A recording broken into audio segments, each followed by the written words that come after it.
नमस्कार दोस्तों, स्वागत है आप लोग का हमारे चैनल मैथ्स मेकर में। तो चलिए आज का क्लास स्टार्ट करते हैं। कहीं भी किसी प्रकार का कोई भी दिक्कत हो किसी भी क्वेश्चन में कमेंट करके ज़रूर पूछिएगा। ये आपका अपना चैनल है, ठीक है। सभी क्वेश्चन बहुत ही इंपॉर्टेंट है। देख लीजिए, आपको मासिक भी दिया है, 10 महीना पे ब्याज काउंट होता है, वार्षिक रेट दिया हुआ है। तो सभी क्वेश्चन बहुत ही इंपॉर्टेंट है, ठीक है। तो चलिए पहला क्वेश्चन से स्टार्ट करते हैं। तो देखिए पहला क्वेश्चन हमारा ये है और सभी क्वेश्चन रेलवे में पूछा गया प्रश्न है। अगर आप लोग रेलवे के किसी भी एग्जाम का तैयारी कर रहे हैं तो आप लोगों के लिए बहुत ही बेहतरीन साबित होने वाला है, ठीक है, ये क्लास। चलिए स्टार्ट करते हैं। दो धनात्मक संख्याओं के लघुत्तम समावर्तक और महत्तम समावर्तक का गुणनफल 28 है, उनका अंतर 3 है, तो संख्या ज्ञात कीजिए। देखिए फॉर्मूला होता है एक, पहली संख्या गुना दूसरी संख्या बराबर होता है एलसीएम गुना एचसीएफ होता है। तो पहली संख्या गुना दूसरी संख्या बराबर एलसीएम गुना एचसीएफ।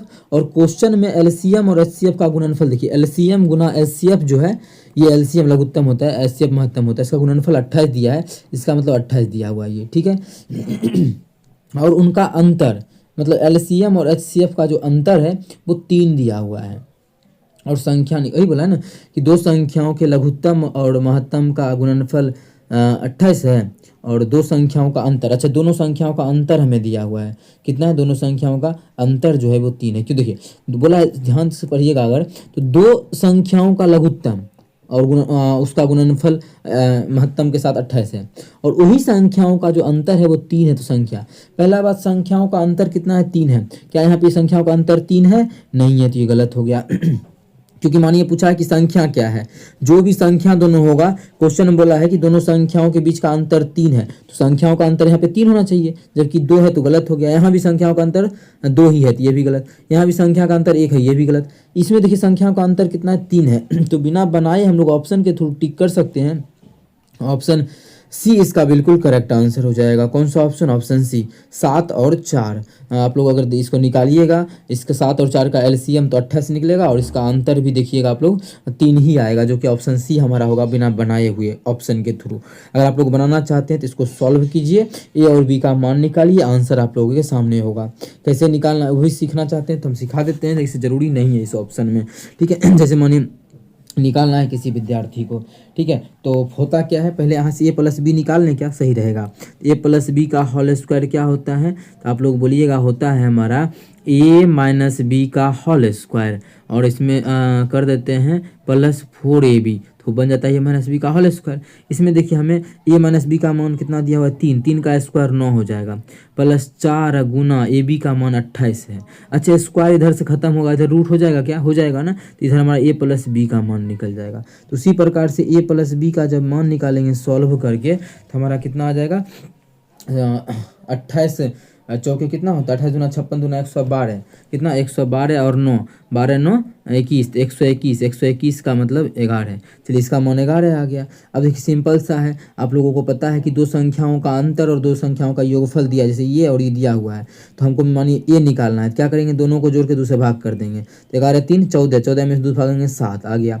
बी का निकालना है, तो दोनों को घटा करके दूसरे भाग दे देंगे, तो घटा करके भाग देंगे तो 7 मतलब 11 में से 3 गया तो 8 3 11, 8/2 4, 7 और 4 निकल गया। आप लोग सॉल्व कर लीजिएगा जो विधि से मन करे, आंसर 7 और 4 ही आएगा। ऐसे ही बनाना जरूरी नहीं था इसको, इस ऑप्शन में ऑप्शन सी हमारा शुरू में ही करेक्ट हो गया बिना बनाए।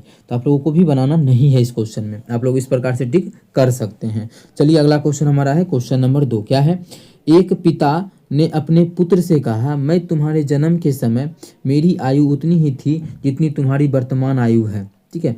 एक पिता अपने बेटा से कहता है, तुम्हारी जन्म के समय, जब वो लड़का का जन्म हुआ था उस समय उसके पिता की आयु उतनी ही थी जितना उस लड़का का अभी आयु है। अभी उस लड़का का आयु, अच्छा और पढ़ लेते पहले आगे, वर्तमान में है। यदि पिता की वर्तमान आयु 40 वर्ष है तो 5 वर्ष पहले पुत्र की आयु कितनी थी। अब देखिए पिता की अभी जो वर्तमान में आयु है वो 40 वर्ष है, प्रेजेंट में जो है, प्रेजेंट में फादर की आयु 40 साल है, ठीक है। अब पिता का क्या कहना है कि जब उसके बेटा का जन्म हुआ था, जब उसके बेटा का जन्म, तो उसके पिता का आयु उतना था जितना उस लड़का का अभी है।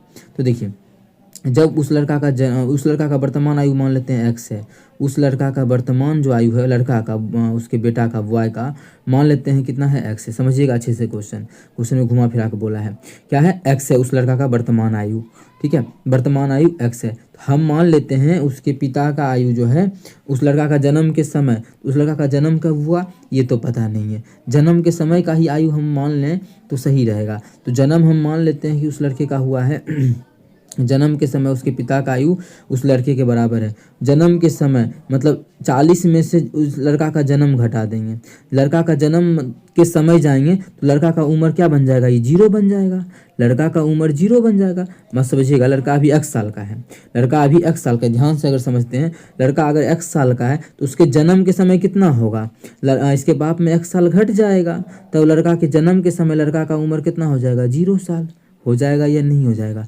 इतना में अगर दिक्कत होता तो पूछिए, 0 बराबर नहीं, पहले समझिएगा कि उसके पिता का आयु अभी 40 साल है, बोला है मेरा तुम्हारे जन्म के समय मेरी आयु उतनी ही थी जितना अभी उस लड़का का है, अभी उस लड़का का कितना है, x साल है, अभी उस लड़का का कितना है, x साल है, और उसके पिता का x का उम्र x कब था, x साल पहले, मतलब लड़का का जब 0 हो जाएगा तब, x साल पहले लड़का 0 हो जाएगा तो बराबर 0 नहीं बराबर x पुट करेंगे, ठीक है। यहाँ जैसे ही सॉल्व करेंगे तो 40 बराबर हो जाएगा हमारा 2x, इसको काटेंगे तो x का जो मान आ जाएगा वो 20 आ जाएगा, मतलब लड़का जो अभी है 20 साल का है। कितने साल का है लड़का, 20 साल का है, और उसका पिताजी कितने साल का है, 40 साल का है। 20 साल पहले देखेंगे तो 20 साल पहले कितना साल का होगा, 20 साल का, और 20 साल पहले लड़का का कितना हो जाएगा, 0 साल, मतलब जब लड़का जब जन्मा है तब उसके पिता का उम्र 20 साल था, मतलब उस लड़का के बराबर है। देखिए सब चीज़ सेटिस्फाई कर गया ना। हमें पूछा क्या है, तो पूछा है कि 5 वर्ष पूर्व पुत्र की आयु कितनी थी। अभी लड़का है 20 साल का, तो 5 साल पहले लड़का का आयु कितना होगा, तो आप लोग बोलिएगा 5 साल पहले हो जाएगा 15 साल, जो कि हमारा ऑप्शन नंबर डी में है। तो ऑप्शन डी हमारा बिल्कुल करेक्ट आंसर हो जाएगा। कौन सा ऑप्शन, ऑप्शन डी, जो कि हमारा ऑप्शन डी में है, ठीक है। तो चलिए अगला क्वेश्चन कर लेते हैं। क्वेश्चन नंबर हमारा 3 है, इतना का मान ज्ञात करना है। क्या है, 1 + 10 20 प्लस सेक 20। इसमें सिंपल सा बात कहना चाह रहा है, 1 + 10 थीटा, ठीक है, plus sec theta, 1 + 10 theta plus sec theta का गुना करना है हमको 1 + cot theta, 1 + cot theta minus cosec theta. 20 नहीं थीटा, क्योंकि 20 दिया है, 20 का मान जानते नहीं है, ठीक है। इसका मतलब थीटा करके हम इसको बना सकते हैं। इसी का मान पूछा है तो 20 ही रखा था ना, इसके अलावा हम कुछ भी रखेंगे तो इसमें मिल जाएगा आंसर, क्योंकि सिंपल थीटा दिया, क्योंकि मान जानते नहीं। कितना सॉल्व करेंगे तो फिर हमें सॉल्व थीटा मान के ही करना, थीटा के जैसे ही सॉल्व करना पड़ेगा। इसको साइन बटा कॉस लिखना पड़ेगा, इसको 1 बटा कॉस, इसको कॉस बटा साइन, 1 बटा साइन, फिर हमें थीटा जैसे रखते हैं ना, उस मान को रख के इसे सॉल्व करना पड़ेगा। इस 20 से कोई मतलब ही नहीं है। जब 20 से मतलब नहीं हो, आप लोग समझिएगा कि जब इसको थीटा मान के ही सॉल्व कर पाएंगे तब समझ में आएगा कि हाँ 20 से कोई मतलब नहीं है। इसीलिए अपने मन से 45 भी हम मान रखेंगे तो उतना ही आंसर आएगा। 20 से कोई मतलब नहीं है, थीटा मान के जब सॉल्व करेंगे तब तो 45 भी रखेंगे तो कितना हो जाएगा, 1 + 1 कितना हो जाएगा 2, प्लस सेक 45 का मान होता है √2, तो √2 आ गया, इंटू 1 और 1 2 माइनस कोसेक 45 का भी मान होता है √2। अब देखिए बन गया, ये एक बार प्लस एक बार माइनस, मतलब a² माइनस b², a² मतलब 2 का स्क्वायर माइनस b² मतलब √2 का स्क्वायर। जब इसको सॉल्व करेंगे, a² मतलब 4, √2 का स्क्वायर 2, तो इसको पूरे को सॉल्व करेंगे तो 2 हमारा आ जाएगा। 2 हमारा ऑप्शन नंबर डी में है, तो ऑप्शन डी इस क्वेश्चन का बिल्कुल करेक्ट हो जाएगा। कौन सा ऑप्शन, ऑप्शन डी। ऐसे आप लोग बनाते हैं 1 + sin बटा कॉस, 1 बटा कॉस करके, तो बहुत काफ़ी अधिक टाइम बर्बाद होगा। उस तरीका से नहीं बनाना है, इस तरीका से बनाइए, बहुत ही जल्दी आंसर मिल जाएगा। क्योंकि इस 20 से कोई मतलब नहीं है, आप लोग जो मन करे इसके जगह पे वो 60 डिग्री 45 डिग्री सब रख सकते हैं। हमको आसान लगता है 45 डिग्री रखना, इसीलिए हम यहाँ पे 45 डिग्री रखे हैं। चलिए अगला क्वेश्चन कर लेते हैं, क्वेश्चन नंबर 4, ठीक है। तो 4 नंबर क्वेश्चन देखिए क्या है। इतना लंबा क्वेश्चन है, लेकिन हम लोग जो है वो बिल्कुल शॉर्ट तरीके में इस क्वेश्चन को उड़ा देंगे, ठीक है। ये ग्रुप डी का क्वेश्चन है, 2022 में पूछा गया है। एक शैक्षिक संस्थान द्वारा एक सम्मेलन का आयोजन किया जा रहा है, ठीक है, जहाँ प्रतिभागी विभिन्न विषयों के शिक्षक होंगे। वहाँ बहुत अलग अलग तरह के शिक्षक होंगे, भौतिक विज्ञान, रासायनिक विज्ञान और गणित, मतलब फिजिक्स केमिस्ट्री और मैथ के प्रतिभागियों की संख्या मैथ में जो मैथ का जो फिजिक्स पहले दिया है ना, फिजिक्स का जो टीचर है वो उसकी संख्या 112 है। और आप लोग बात कीजिएगा केमिस्ट्री का, तो केमिस्ट्री के जो टीचर हैं उनकी संख्या है 144। और मैथ के टीचरों की संख्या जो है मैथ के वो है 192 192। आगे पूछा है प्रत्येक कमरे में समान संख्या में प्रतिभागियों को बैठाया जाना है। सभी कक्षा में जो है एकदम समान संख्या में प्रतिभागी बैठेगा। मानिए कक्षा है, मान लेते हैं कक्षा है, सभी में समान संख्या में प्रतिभागी बैठेगा, जितना इसमें सब सब इक्वल इक्वल, ठीक है। और लेकिन इसमें एक और कंडीशन है, और एक कमरे में बैठे सभी प्रतिभागियों को एक ही विषय का शिक्षक होना चाहिए, ठीक है। एक ही विषय का शिक्षक होना चाहिए एक रूम में, और सभी रूम में सेम सेम हो। मतलब इसमें 10 गो, एक रूम में 10 गो, एक रूम 10 गो, एक रूम 10 गो, एक रूम 10 गो, जितना भी रूम हो उससे कोई मतलब नहीं है। सब में 10 10 गो है तो 10 गो रहेगा। 10 टीचर जो रहेगा एक रूम में वो सेम सेम सब्जेक्ट का रहेगा। आयोजन के लिए आवश्यक कमरों की न्यूनतम संख्या ज्ञात कीजिए। कमरों की न्यूनतम संख्या हमें इसमें ज्ञात करना है कि कितना कमरा होगा। सिंपल सी बात है कि कमरों की संख्या ही निकालना है। तो पहले ये देखिए कि एक कमरा में कितना आ सकता है, कितना कौन आ सकता है, टीचर। तो इसका क्या निकालना पड़ेगा, तो आप लोग बोलिएगा HCF। कैसे, इतना बड़ा क्वेश्चन अगर समझ में नहीं आएगा तो देखिए, एक हम बेच रहे हैं दूध, मानिए समझिएगा दूध बेच रहे हैं। हमको एक आदमी को देना है आधा लीटर, मतलब 500 ग्राम, मतलब 500 आधा लीटर ही लिखते हैं, आधा लीटर नहीं, 1 लीटर देना है एक आदमी को, 1 लीटर नहीं 2 लीटर लेते हैं 2 लीटर। एक आदमी को देना है 4 लीटर, एक आदमी को देना है 8 लीटर। ऐसा कौन सा बर्तन ले ले जो इस सभी को नाप दे और बराबर बराबर नापे। तो आप लोग बोलिएगा कि इन 1 लीटर वाला, लेकिन और कौन ले सकते हैं, तो आप लोग बोलिएगा 2 लीटर वाला ले सकते हैं, एक को छोड़ के 2 लीटर वाला। देखिए 2 लीटर ले लेंगे, इसको भी माप सकते हैं बराबर, इसको भी दूध, इसको भी 1 बार मापेंगे, इसको भी 2 बार मापेंगे, इसको हम 3 बार मापेंगे, तो हमारा इक्वल इक्वल मापा जाएगा, ठीक है। ठीक है, तो आप लोग बोलिएगा 2 लीटर का ले लेंगे, देखिए सब इक्वल इक्वल मापा जाएगा, ठीक है। इसमें भी इसको भी लेकिन 1 बार मापेंगे, ठीक है, लेकिन इसमें भी सब सेम सेम 2 लीटर माप सकते हैं। इसका भी माने जो भी चीज़ है सेम सेम 2 लीटर 2 बार करके माप सकते हैं, लेकिन माप लेंगे इक्वल इक्वल, बराबर ही मापा सकता है। इसका मतलब उसका हम HCF की बात करते हैं हमेशा, जब इक्वल मापने का बात होता है HCF का। HCF से तो हमें पता चलेगा कि एक कमरा में क्या वो आदमी है, ठीक है।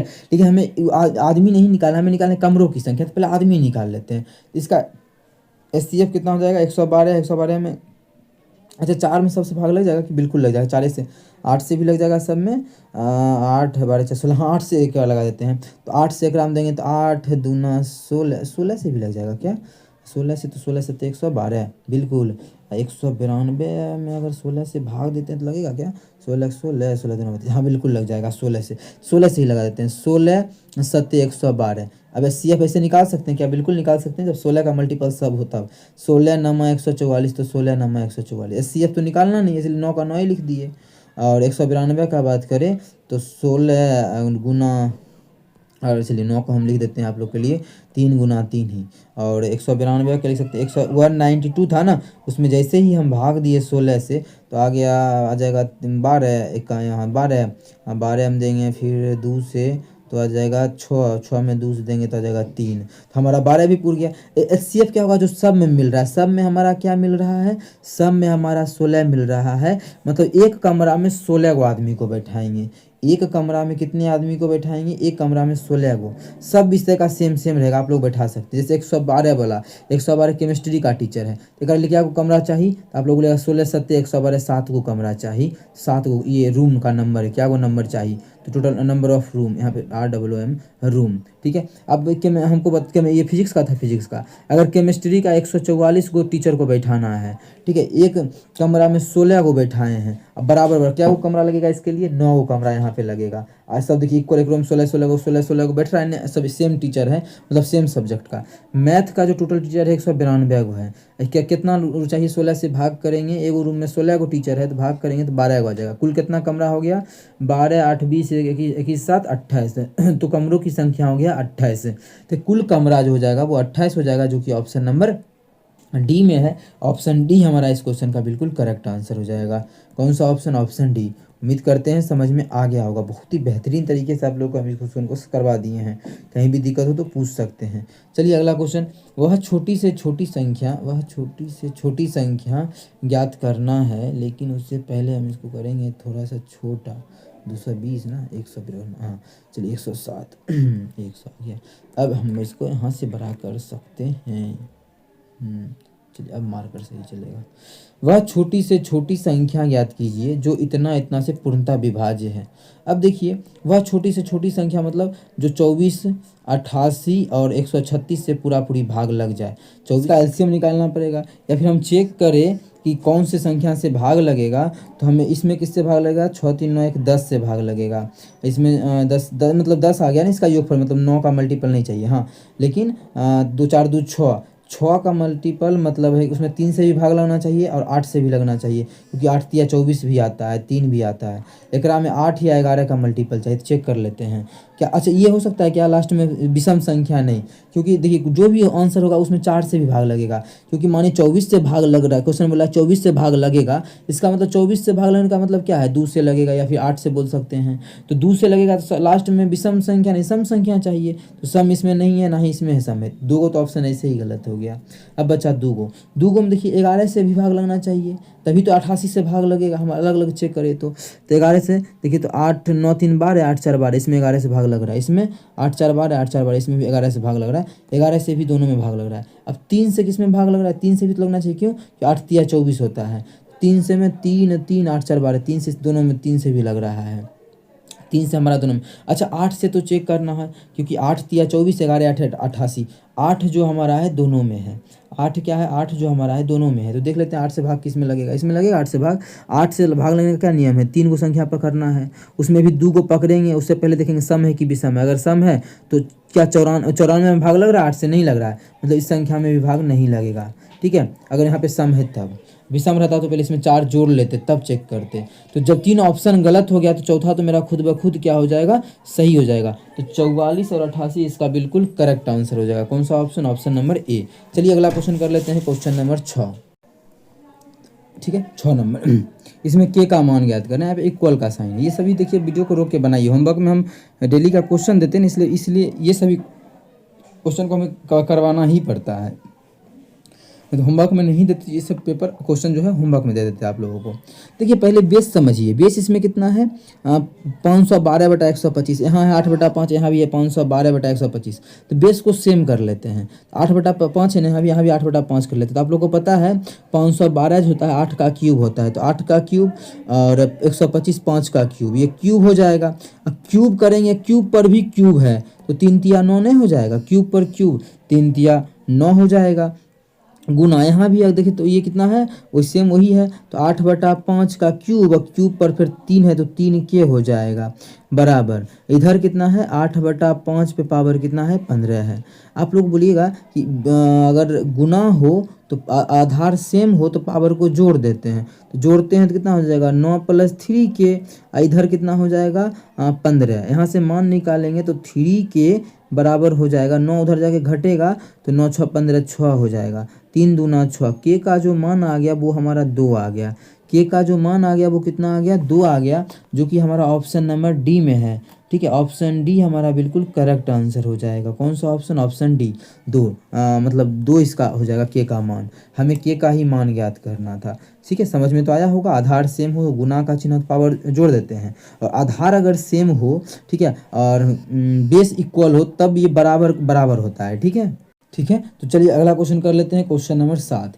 देखिए इतना का समीकरण का मूल निकालना है, देखिए ग्रुप डी का ही सभी क्वेश्चन है। x² - 5x + 6 = 0। मूल क्या होता है, मतलब शून्यांक ज्ञात करना है। जो भी मान यहाँ पे रखेंगे तो 0 आ जाना चाहिए। ऑप्शन से भी चेक कर सकते हैं या सॉल्व कर सकते हैं। ऑप्शन से चेक करने में टाइम लगेगा तो सॉल्व कर लीजिए, या फिर छोटा ही मान है तो ऑप्शन से चेक कर लीजिए। यहाँ पे मानिए +2 और 3 रखेंगे, या फिर -2 और 3, -2 और 3 रखते हैं तो कितना हो जाएगा, -2 का स्क्वायर 4, माइनस माइनस प्लस, अब 5 दूना 10 + 6, देखिए सब प्लस से हुआ, ये ऑप्शन तो होगा नहीं, ये ऑप्शन तो बिल्कुल हमारा नहीं होगा, ये ऑप्शन तो कट ही जाएगा, ठीक है।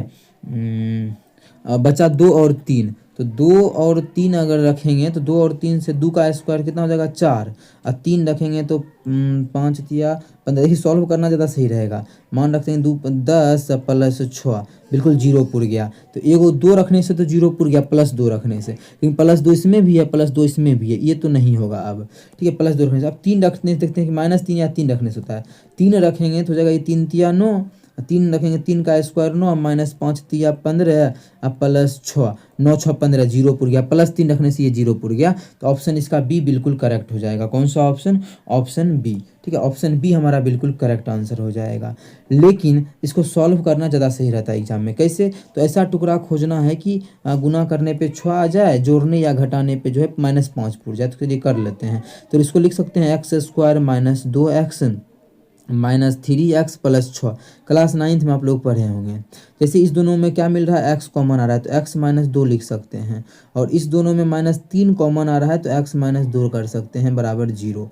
अब जो बाहर में है उसको एक डिब्बा में हमें रखना है, और जो अंदर में है उसे एक डिब्बा में रखना है, तो बराबर 0। ठीक है, शून्यांक निकालना है, मूल निकालना है। तो एक बार इतना x -3 बराबर 0 कर देंगे तो x का मान 3 आ जाएगा, और इधर रख देंगे x -2 बराबर अगर 0 करेंगे तो x का जो मान आ जाएगा 2 आ जाएगा। डायरेक्ट देखिए निकल गया ना। यहाँ देखिए 3 और 2 और 3, ऐसे यहाँ ही जैसे दोनों माइनस में लिखे 3 और 2, तो इसका बिल्कुल आंसर 3 और 2 यहीं पे हमारा टिक हो गया था। लेकिन हम आगे बनाना भी इस क्वेश्चन में सही लगा। क्यों? क्योंकि छोटा सा क्वेश्चन था, ऑप्शन के थ्रू भी किए तो ज़्यादा टाइम लगा, लेकिन बनाए तो जल्दी ही निकल गया। तो आप लोग ऐसे बना सकते हैं। ये क्वेश्चन देखिए, आप लोगों को इंट्रोडक्शन में हम यही क्वेश्चन दिखाए थे। ये क्वेश्चन करवाना भी है, किस प्रकार से बनेगा, बहुत आसान क्वेश्चन है, कैसे सॉल्व होगा सभी चीज़ आप लोग देखिएगा। ब्याज की दर जो है 10 मासिक चक्रवृद्धि ब्याज के आधार पर करना है। 10 महीना में एक बार ब्याज को जोड़ना है, ऐसा क्वेश्चन में बोल रहा है। ठीक है, और x रुपया की राशि मतलब प्रिंसिपल जो दिया हुआ है x रुपया है, और कितना साल के लिए समय जो दिया हुआ है कितना है 12 से 2 सही 1/2 मतलब 2.5 महीना, मतलब 2 साल 6 महीना मतलब 30 महीना। 2 साल 6 महीना मतलब 30 महीना का बात हो रहा है। कितना? 30 महीना का। समय भी 30 महीना। रेट भी दिया हुआ है, रेट जो है 12% है। रेट 12% वार्षिक 12% है। हमें तो अब इसको 10 महीना में कैलकुलेट करना है, तो 10 महीना का निकालते हैं। 12% है 12 महीना का, तो 12 से भाग करेंगे। 10 महीना का निकालना है तो 10 से गुना कर देंगे। देखिए रेट निकालने का आप लोग ट्रिक बहुत टीचर बताता होगा कि अगर 10 महीना का निकालना है तो ये करो वो करो। आप लोगों को वो सब नहीं करना है। करना क्या है, देखिए 12 महीना का ये रेट दिया था, 12% है ना, 12% वार्षिक, तो 12 महीना का, तो 12 से भाग कर दिए तो 1 महीना का निकल गया। हमको 10 महीना का चाहिए, 10 से गुना कर दिए। जैसे ही काटे तो रेट हमारा जो आ गया 10% वार्षिक ब्याज का दर आ गया। अब हम 12 का यूज नहीं करेंगे, 10 का करेंगे, क्योंकि 10 महीना पे हमें कैलकुलेट करना है। अब समय हम 2.5 साल नहीं लेंगे। क्यों? क्योंकि हमें 10 महीना पे कैलकुलेट करना है। तो 10 महीना में एक बार ब्याज लेंगे, तो 30 महीना में क्या बार लेंगे, 30 महीना में कितना बार लेंगे, 30 महीना, 10 महीना में एक बार, तो 30 महीना में कितना बार लेंगे, 3 बार लेंगे। 3 समय का मान 3, रेट आ गया 10। आप लोग चक्रवृद्धि ब्याज का फॉर्मूला पर भी इसको बैठा सकते हैं, या फॉर्मूला पर नहीं बैठाना चाहते हैं दूसरा भी तरीका है, ट्रिक। फॉर्मूला बैठेगा तो टी का मान रखिएगा 3 और रेट रखिएगा 10%, तो बन के तैयार हो जाएगा। लेकिन उसी में हमें उस पर फॉर्मूला पे क्यों जाना, हमें ट्रिक पता है। और मिश्रधन दिया हुआ है, मिश्रधन का मतलब समझते हैं ना, ए का अमाउंट जो दिया हुआ है 50,578 अमाउंट दिया हुआ है। ट्रिक पे बनाएं तो रेट कितना दिया हुआ है 10%। 10% का फ्रैक्शन वैल्यू होता है 1/10। मतलब अगर पहला साल की बात करें तो 10 रुपया का प्रिंसिपल था, तो 10 रुपया पे 10% ब्याज मतलब 1 रुपया का ब्याज अमाउंट हो जाएगा 11 रुपया। दूसरा साल भी 10 का 11 हो जाएगा, तीसरा साल भी 10 का 11 हो जाएगा। तीसरा साल नहीं, पहला 10 महीना में, दूसरा 10 महीना में, तीसरा 10 महीना में। ठीक है, क्योंकि 10 महीना पे कैलकुलेट होगा। इसको गुना करेंगे तो 1000 है, इसको गुना करेंगे तो 1331 आ जाएगा। अब देखिए ये हो गया मिश्रधन अमाउंट 3 साल में, ये हो गया प्रिंसिपल, तो अमाउंट आ गया 1331। और एक्चुअल में जो अमाउंट दिया हुआ है वो हमें दिया हुआ है 50,578। कटेगा क्या, 11 से कट जाएगा ये। जैसे ही 11 से इसको काटेंगे, 11 से कितना हो जाएगा, 1331 को 11 से भाग करेंगे तो 121 आ जाएगा। और इधर हमारा कितना है 50,578 में जैसे 11 से भाग करेंगे तो 11 चौके 44, 44 6 और 5 65, 11 25 55, 10 और 7 11 नंबर 99, 11 88। फिर 11 से काटेंगे तो 11 हो जाएगा। और जैसे इसमें 11 से भाग देंगे तो 11 चौके 44, 11 एका 11, 11 आठे 88, फिर 4 से लग 11 से लग जाएगा, एक अनुपात का मान कितना आ जाएगा, 11 तिया 33, 11 आठे 88, एक अनुपात का मान 88 आ गया। हमें क्वेश्चन बोला है एक्स का मान, एक्स का मान मतलब हमें प्रिंसिपल, देखिए प्रिंसिपल ही था ना एक्स का मान, क्या प्रिंसिपल पी, एक अनुपात का मान 38, तो 1000 का मान कितना हो जाएगा 38000, एक का मान 38 तो 1000 का मान 38000, ठीक है। तो ऑप्शन हमारा 38000 बिल्कुल करेक्ट हो जाएगा, जो कि ऑप्शन नंबर ए में है। तो ऑप्शन ए हमारा बिल्कुल करेक्ट होगा। ये चक्रवृद्धि ब्याज का क्वेश्चन था, आप लोग इस प्रकार से इसको बना सकते हैं। कहीं भी किसी प्रकार का कोई भी दिक्कत हो किसी भी क्वेश्चन में कमेंट करके पूछ सकते हैं। ये आपका अपना चैनल है मैथ्स मेकर। अगर अच्छा लगता है, क्वेश्चन समझ में आता है तो अपने सभी दोस्तों के साथ इस वीडियो को ज़्यादा से ज़्यादा शेयर करें। अगर आप लोग चैनल पर नए हैं तो चैनल को सब्सक्राइब करना ना भूलें। अगला क्वेश्चन हमारा है, दो त्रिभुज डी ई एफ और पी क्यू आर यदि ये सब दिया हुआ है तो सर्वांग सममित। देखिए इसका नियम आप लोग को हम बताए थे जब करवा रहे थे क्वेश्चन दूसरे एग्जाम का, मतलब शायद ALP का करवा रहे थे तब। एक त्रिभुज है ये, ठीक है, क्या हुआ, एक त्रिभुज है DEF, मानी ये है DE और F, एक त्रिभुज है ये DEF। दूसरा ये त्रिभुज है PQR, इसमें जो बराबर देगा वो लिखेंगे। और DE बराबर QR है। इधर अगर D, ध्यान समझिएगा क्वेश्चन में कैसे बनता है ये, DE अगर लिखते हैं तो इधर QR लिखेंगे, ये बराबर है। DEF बराबर PR है। E अगर F लिखते हैं तो यहाँ पे PR लिखना पड़ेगा। E जो F है ये F P और R के बराबर है। और FD जो है वो PQ के बराबर है। FD जो है वो PQ के बराबर है। ये जो FD है FD ये PQ के बराबर है, PQ के, सब चीज़ लिख दिए। तो कौन बराबर होगा किसके, देखिए एंगल D बराबर होगा एंगल EQ के, एंगल E बराबर होगा R के, और P बराबर होगा F के। जो ऐसा त्रिभुज बनाएगा वही मेरा आंसर होगा। FED, क्या देखिए यहाँ पे लिखने का तरीका क्या होता है, शुरू में F लिखा है, F बराबर यहाँ पे P लिखा है, पहले F लिखा है, यहाँ पे पहले P लिखा है, क्या P और F बराबर है, तो आप बोलिएगा यहाँ पे P है और F बिल्कुल बराबर है, यहाँ पे सही है। दूसरा E लिखा है, दूसरा R लिखा है, E और R बराबर है, बिल्कुल बराबर है। और D और Q बराबर है, तो D और Q भी लिखा है, मतलब पहला ही ऑप्शन ऐसा सेटिस्फाई कर रहा है, पहला ऑप्शन करेक्ट हो जाएगा। दूसरा देखिए नहीं करेगा, यहाँ D लिखा है तो यहाँ पे P लिखा है, D और P बराबर है, नहीं है, हम लोग तो बनाए हैं बराबर, ऐसा नहीं है तो गलत हो गया। देखिए यहाँ पे दिया है P तो यहाँ पे दिया है E, क्या P और E बराबर है, बिल्कुल नहीं है, ठीक है। ये इसके बराबर है, ये इसके बराबर है, ये और इसके बराबर है, एक ही ऑप्शन करेक्ट हुआ जो कि ऑप्शन ए में है। चलिए अगला क्वेश्चन है, एक त्रिभुज की भुजाओं इतना इतना माप है, इसका क्षेत्रफल ज्ञात कीजिए। कितना है, 32 है, 60 है और 68 है। इस क्षेत्रफल है, इसका क्षेत्रफल निकालना है। अब क्षेत्रफल देखिए कौन सा त्रिभुज है, समकोण त्रिभुज तो है, लग नहीं रहा है, क्योंकि इसका पाइथागोरस पे अगर फॉलो करवाएंगे तो बिल्कुल नहीं ही करेगा लग रहा है, क्योंकि 32 गुना 32 करते हैं तो 224 होता है। नहीं, इसको हम लगता है हीरोन के सूत्र पे ही बनाना पड़ेगा, हीरोन के सूत्र पे इसको सॉल्व करना पड़ेगा। तो कैसे होगा देख लेते हैं।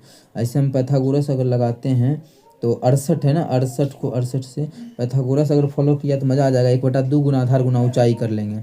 अगर नहीं तो पाइथागोरस भी नहीं लगा तो हमें फिर हीरोन का सूत्र लगाना पड़ेगा। हीरोन का सूत्र समझते हैं ना, तो लंबा चल जाता है। तो पहले देख लेते हैं पाइथागोरस फॉलो कर रहा है कि नहीं। तो पाइथागोरस क्या है, 2 गो छोटका का स्क्वायर का योगफल जो है वो बड़का के स्क्वायर के बराबर हुआ, तो पाइथागोरस को फॉलो कर जाएगा। आप लोग बोलिएगा कि इसका होता है 1024, कितना होता है 1024, और इसका पता है कि 60 का होता है 6 के 3600, दोनों को जोड़ेंगे 36 10 4700, 4700 कितना हो जाएगा, 36 4600, 4624 हो जाएगा। क्या इसका स्क्वायर 4624 आता है 68 का, तो तरीका क्या है 68 के स्क्वायर निकालने का, 68 गुना 68 कर दीजिए।